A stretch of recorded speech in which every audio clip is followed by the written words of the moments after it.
Hari ini kita sampai renungan kita di Hakim-Hakim pasal yang ke-6. Kita baca Hakim-Hakim 6 ayat yang ke-15.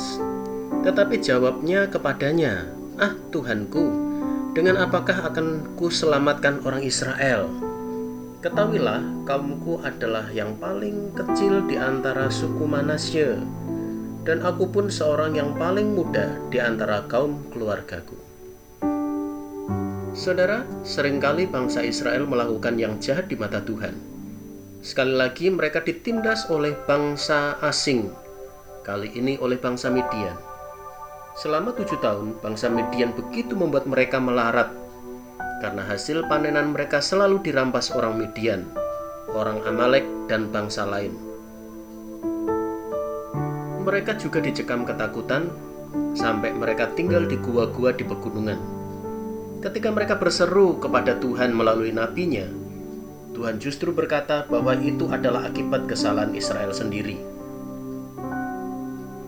Di masa seperti itulah Gideon hidup. Gideon sendiri tidaklah beda dengan mereka, ia pun takut. Begitu takutnya, ia sampai harus sembunyi-sembunyi saat mengirik gandum di tempat pemerasan anggur. Tapi pemuda penakut itulah yang Tuhan utus menjadi pembebas Israel. Pemuda penakut itulah yang disebut malaikat sebagai pahlawan yang perkasa di ayat yang ke-12.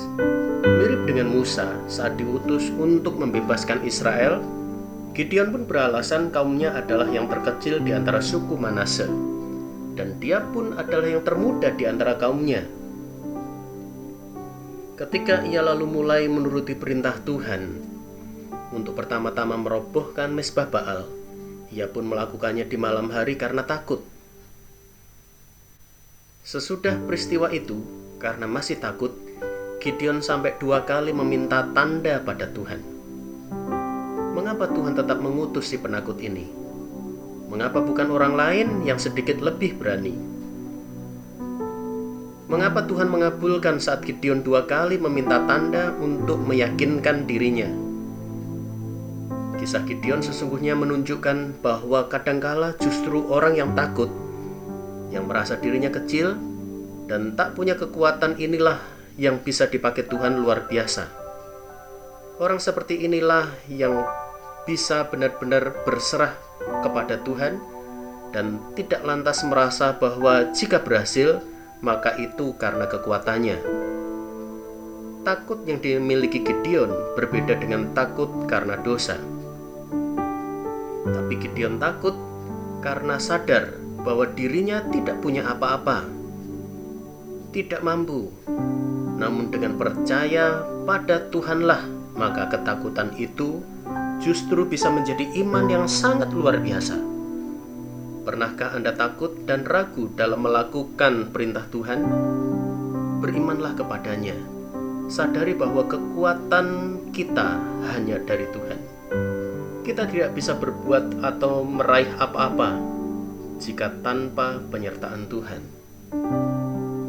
Jangan pernah takut atas situasi, keadaan yang membelenggu hidup kita. Jangan pernah takut atas keadaan yang kita lihat, karena dengan kita beriman, berserah, dan meyakini penyertaan Allah, maka Tuhan akan pakai kita untuk melakukan perkara-perkara yang besar. Mujizat terjadi dalam hidup kita karena Tuhan beserta. Puji Tuhan, Tuhan memberkati.